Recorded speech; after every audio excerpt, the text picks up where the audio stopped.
guys, so today in this video I am going to be covering the best starter reptile. So the best starter reptile in my opinion and from prior knowledge of most reptiles, I think the Crested Gecko is the best starter reptile for anyone who wants to start out owning reptiles or even pets. So let's get into it. Now before I start, a lot of you guys ask me like, is 13 years old too young to take care of a reptile, or you know, any animal? Is 8 years old?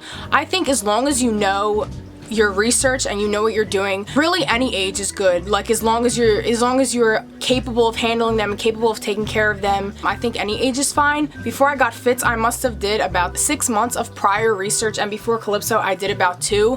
So as long as you know your prior knowledge of an animal, I think any age is okay. Okay, so just to give you guys a little background information on the Crested Gecko, they originate from New Caledonia in France. The reason why they are called Crested Geckos, or often called eyelash geckos, is because they have a crest right over their eye that represents eyelashes. I'm going to put a clip right here because my camera does not want to focus right now.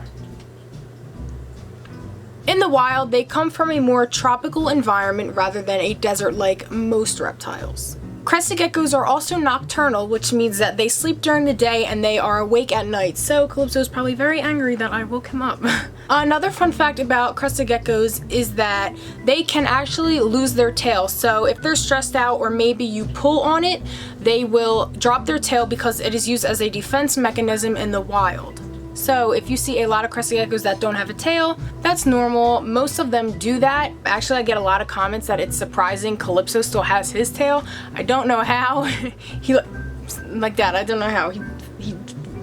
So crested geckos are very, very inexpensive when you first get them, and really throughout their whole life. So when I first got Calypso, I had Fitz's old tank. They can stay in a 20 long gallon, and you could basically just flip it upside down. They don't really need that big of an enclosure, but a 20 gallon would be the minimum for an adult. I know smaller crested geckos can go in like 10 gallon tanks, but for an adult you want a minimum of a 20 gallon. So if you guys know Petco, they have a $1 gallon sale, so I highly recommend going to Petco and getting a $20 20 gallon long, and there you go. There's your Crested Gecko's cage for the rest of their life. So they're very inexpensive cage wise, and then all you really can do is buy coconut fiber or whatever substrate you choose. I know my friend Mia has a video on Crested Gecko substrate, so if you want to check her video out, I'll leave the link in the description. She covers basically all the substrates for Crested Geckos that you can get, so if you want more information on that, go check her out. Decor wise, they only really need some vines and hiding spots, so that's what I have for Calypso, and vines don't cost that much when you first get them. I guarantee you that if not all, most of your decorations will last throughout most of their life, because I still have Calypso's decorations and everything I use for Calypso since the first day I bought him. So everything in his tank right now I've had. Another thing is their food. So rather than paying for a bearded dragon or a leopard gecko, you know, they need that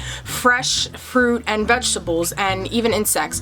Crested geckos, they only really need a few insects a week. I don't feed Calypso actually any insects. I get the Pangea powder with insects because he doesn't really eat small crickets, but I know that they need some insects, so you can just feed them small feeder insects, which in the long run they're not really that much because crested geckos don't eat a lot anyway. So when you buy your first amount of small insects, if you decide to use small insects, you can buy them for basically the month and keep them, and they're not going to be that expensive. I usually feed Calypso every other day, and I feed him the Pangea diet. I get the 8 ounce, I think they are, and they're $8, so you really buy those. And the one I still have from last year in July, and now it's May, it lasted me, and there's still like half of a thing in there. Like when I tell you that you don't really need to buy them food like that, they really last long, especially if you put them in the freezer or the fridge. I heard that they can last up to 2 years. Most reptiles, or I think pretty much all of them besides a crested gecko, need lighting, so a heat lamp and UVB. Crested geckos do not need a heat lamp.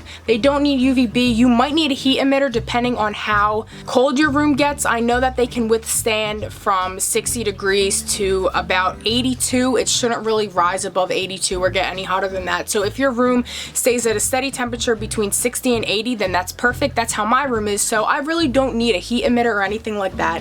They do pretty well on their own. You don't need to, you know, pay for a new bulb every 6 months. Again, with the inexpensive part about owning a Crested Gecko, they are not that much to keep up with. When also caring for a crested gecko, you're going to want to make sure that you keep their environment fairly humid, so that means spraying down their tank at least in the morning and night. I know sometimes it can be a little scary to pick up an animal when you're getting them for the first time, especially a reptile, because they're so exotic, so people aren't used to them. A crested gecko is very small and they're easy to pick up, and they're not really that scary to pick up. When my friends come over, they would much rather pick up Calypso than Fitz, so that's another reason. They're just really small and handheld. The only thing about crested geckos is that they're not the type to go out and walk around like a bearded dragon or a tegu would.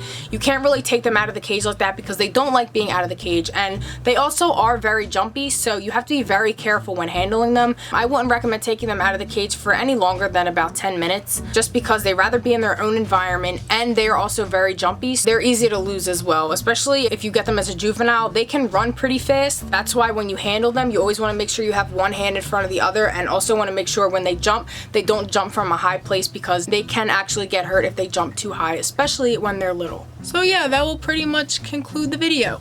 So if you're interested in starting reptile keeping, or you want a pet, I highly recommend the crested gecko because they can be really friendly and they're really cute and easy to take care of. So thank you guys for watching, and stay tuned for the next video.